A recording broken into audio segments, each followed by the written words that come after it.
12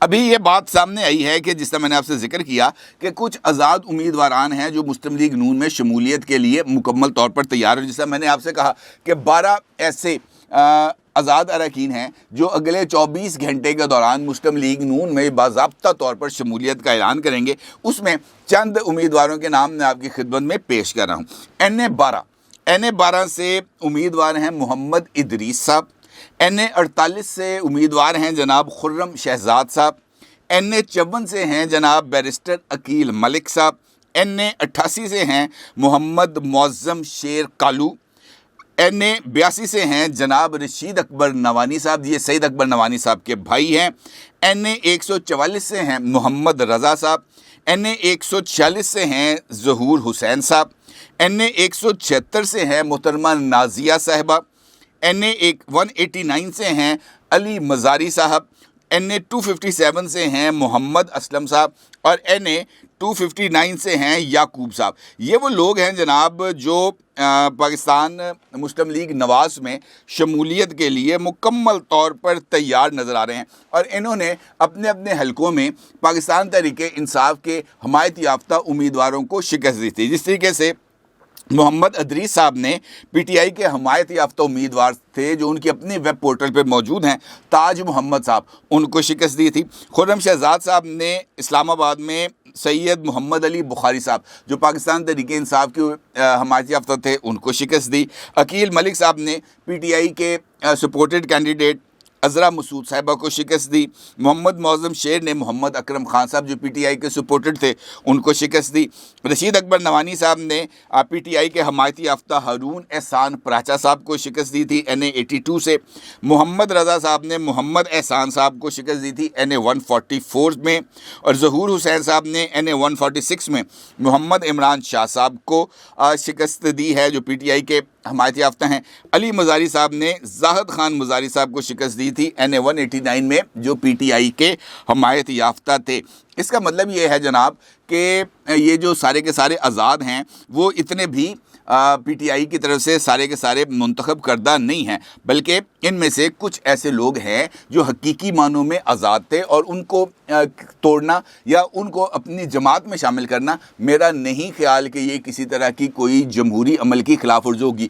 اب اس کے علاوہ بھی کچھ امیدوار ہیں جو مسلم لیگ نون سے الگ ہو کر جنہوں نے الیکشن لڑا تھا، جیسے سعود مجید صاحب ہیں بہاولپور سے، جنہوں نے مسلم لیگ کاف کے حمایت یافتہ امیدوار جناب طارق بشیر چیمہ صاحب کے مقابلے میں الیکشن لڑا تھا، لیکن آزاد حیثیت میں الیکشن لڑا تھا، اور وہ طارق بشیر چیمہ صاحب کو شکست دے کر رکن اسمبلی منتخب ہو چکے ہیں.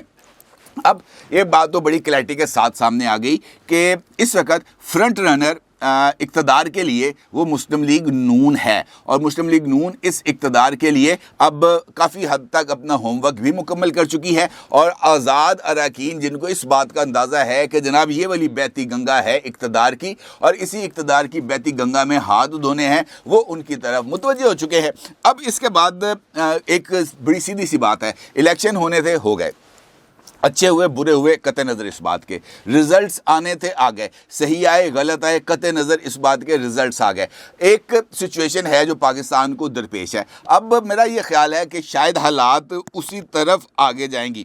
اب حکومتیں بنیں گی اور نظام حکومت آگے بڑھے گا، اور اس کے راستے میں شاید اب کوئی اور رکاوٹ نہ بنے. جو حکومتیں بننی ہیں وہ بن جائیں گی. مخلوط حکومت مرکز کے اندر بنے گی جو آلموسٹ ایک نیشنل گورنمنٹ کی شکل ہوگی، اور اس میں جو پی ٹی آئی کے حمایت یافتہ امیدوار ہوں گے جو آزاد حیثیت سے منتخب ہوئے ہوں گے وہ بھی اس کے اندر کسی نہ کسی طریقے سے شامل ہو جائیں گے. اب بنیادی طور پر اتنا بڑا فریم ورک بنانے کا یا ایک اس طرح کا سارا اقدام کرنے کا جس میں حقیقی معنوں میں ول آف دی پیپل کو نظر انداز کیا جائے، اس کا بنیادی مقصد کیا بنتا ہے؟ اگر دیکھا جائے تو سیدھی سی بات ہے، جس طرح عمران خان نے آج جیل میں میڈیا کے ساتھ گفتگو کرتے ہوئے کہا کہ جو حقیقی چیز ہے اسی کو مد نظر رکھنا چاہیے، عوام کی رائے کا احترام کرنا چاہیے. عوام نے اگر اپنا فیصلہ نون لیگ کے حق میں نہیں دیا یا پیپلز پارٹی کے حق میں نہیں دیا،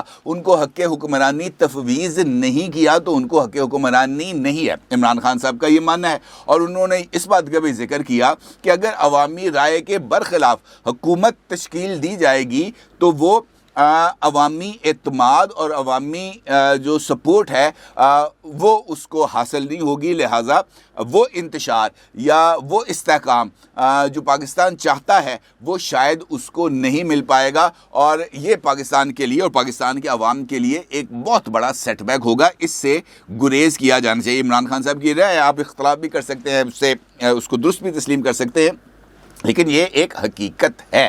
اب ہوگا کیا؟ ہوگا یہ کہ جو سسٹم ہے اس کو بہت ہی زیادہ, چونکہ یہ ایک کمپلیکسڈ سسٹم کے طور پر ڈیزائن کیا گیا, اور جب بہت سارے سیکشنز کے اوپر مشتمل حکومت تشکیل پاتی ہے تو وہ حکومت ایک کمزور ترین حکومت ہوتی ہے. اس حکومت میں اگر میں یہ کہوں کہ فیصلہ سازی میں مرکزیت نہیں ہوتی تو یہ کہنا غلط نہیں ہوگا. ایسی حکومتوں کو عمومی طور پر طاقتور طبقات ہی کنٹرول کرتے ہیں, اور پاکستان میں طاقت کا سرچشمہ کہاں پہ ہے اس کو ڈیفائن کرنے کی ضرورت نہیں ہے. اس کا مطلب یہ ہے کہ اس حکومت کو پاکستان کی اسٹیبلشمنٹ کی بلیسنگز حاصل ہوں گی, اور پاکستان کی اسٹیبلشمنٹ اس گورنمنٹ کو چلائے گی.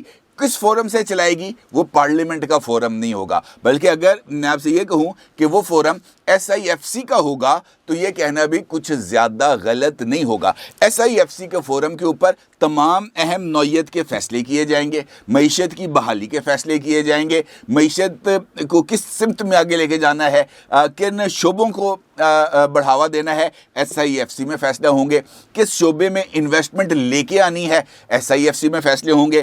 کس ملک سے انویسٹمنٹ کے اگینسٹ اس ملک کو کون کون سی مراد دینی ہے, SIFC میں فیصلے ہوں گے. اور یہ SIFC کی جو حکومت ہے, میرا یہ خیال ہے کہ اس کو شاید اس بات کا یقین دلایا جائے گا کہ جناب آپ کو بلانا, آپ کو چلانا, آپ کو قائم رکھنا یہ ہماری ذمہ داری ہوگی, پرووائڈڈ کہ جن گائیڈ لائنز کے تحت آپ کو کام کرنا ہے آپ ان گائیڈ لائنز کے تحت ہی کام کریں گے. اور چونکہ یہ ایک کمپرومائزڈ گورنمنٹ ہوتی ہے, کیونکہ دیکھیں ول آف دی پیپل موجود نہیں ہے, کلیئر کٹ مینڈیٹ کسی کے پاس نہیں ہے, تو یہ ایک کمپرومائزڈ گورنمنٹ ہوگی. کبھی اس کو MQM کو منانا پڑے گا, کبھی پیپلز پارٹی کو منانا پڑے گا, کبھی جناب JUIF کو منانا پڑے گا. یہ اس طرح کی صورتحال ہوگی. چونکہ بڑی نیرو قسم کی میجورٹی ہوگی تو اس کے لیے کسی بھی وقت اگر میں یہ کہوں کہ ہینکی پھینکی کرنے کی کوشش کی گئی یا کوئی لڑائی جھگڑے کرنے کی کوشش کی گئی یا اپنے آپ کو حقیقی حکمران سمجھ کر فیصلے کرنے کی کوشش کی گئی تو پھر اس کے بعد جو اگلا ہوگا وہ ایک اور تحریک عدم اعتماد ہوگی, اور پھر تحریک عدم اعتماد کے ذریعے ان حکومتوں کو فارغ کیا جائے گا, چاہے وہ مرکز میں ہوں, چاہے وہ پنجاب میں ہوں, چاہے وہ خیبر پختونخوا میں ہوں, چاہے وہ بلوچستان میں ہوں, چاہے وہ خیبر سندھ میں ہوں. لہٰذا یہ والی جو سیٹ اپ کا جو تجربہ کیا جا رہا ہے پاکستان میں, یہ اپنے طور پر تو ایک نیا تجربہ ہے ہی, لیکن اس کی کامیابی کیسی ہوگی یا اس کی کامیابی کو ڈٹرمن کون کرے گا, وہ یقینی طور پر میں اور آپ تو نہیں کریں گے.